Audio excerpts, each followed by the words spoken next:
So, what happens when an entire country decides to pull the plug on social media for its teenagers? Well, Australia is finding out as we speak. And believe me, the whole world is watching. Let's get right into it. And just a quick note before we dive in, this report was brought to you by the fantastic team at pressreleasecloud.io, your go-to experts for global content distribution. Yep, this is the big one, isn't it? What actually happens when a government tells its youngest citizens to log off for good? Australia has basically kicked off a massive, real-time social experiment, and we're just now starting to see the results. First up, let's look at the immediate impact. It's like overnight, the digital world for millions of young Australians was completely rewritten. A new set of rules for online life just appeared. So here's exactly what went down.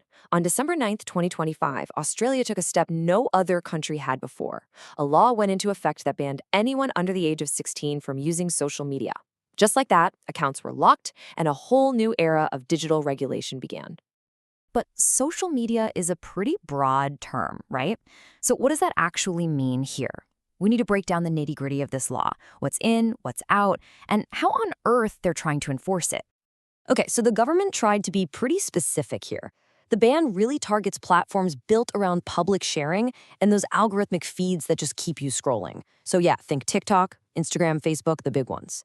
But they carved out some important exceptions. Private messaging apps like WhatsApp are fine, and so are educational tools. YouTube is kind of in a weird middle ground. Kids can still watch videos, but they can't create accounts or post comments. So how is this actually policed? Well, the burden falls squarely on the tech companies. Their systems now have to automatically flag any accounts they think might be underage. Then they have to notify the user and their parents and give them a chance to prove their age. If they don't or can't within a 30-day grace period, poof, the account and everything on it gets deleted forever. And here's the real kicker. This is the stick. If a company doesn't comply, they face a fine of up to 10% of their annual Australian turnover. For these giant global companies, we're talking about a massive financial incentive to get their age verification systems in order and fast. You don't make a move this big on a whim. So why did the Australian government feel it had to act so forcefully? Well, this was anything but a snap decision. It was a bold move, for sure, but one that was driven by years of really concerning data about youth mental health. This number right here, this was a huge part of the government's case. Over the last decade, as social media became a part of everyday life, the use of youth mental health services went up by a staggering 67%. Lawmakers looked at that and drew a straight line between the two trends. But it wasn't just about linking those two trends. The science was a crucial piece of the puzzle. The argument presented to Parliament was all about brain development. Research showed that young adolescent brains are just especially vulnerable to the dopamine hits, the likes, the shares, the endless scrolling that these platforms are engineered to provide, creating patterns that look an awful lot like addiction. And this timeline really shows you that a full-on ban wasn't the first idea. It was actually the last resort. Australia started back in 2020 by trying some lighter regulations. But a 2024 report found that, well, the platforms just weren't doing enough to comply. The government felt that self-regulation was a total failure, so they decided it was time to bring out the big guns. Of course, a law this sweeping was bound to be controversial. The second the ban went live, it kicked off a huge national debate, with really strong opinions coming from parents, from teenagers, and of course, from the tech companies themselves. The division is crystal clear, even among parents. A survey from Parentline Australia showed that, yeah, a majority, 58%, do support the ban. But look at that, a really significant 34% are against it. It's this perfect clash between fearing online dangers and worrying about your kids being cut off from their world.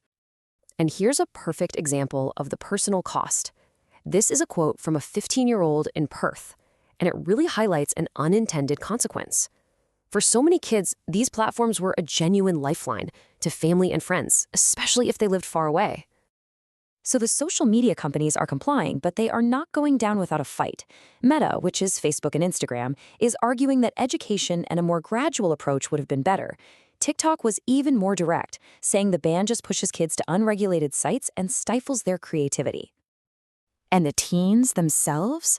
Oh, they are fighting back. Mentions of VPN services, tools to get around the ban by masking your location, spiked by more than 780%.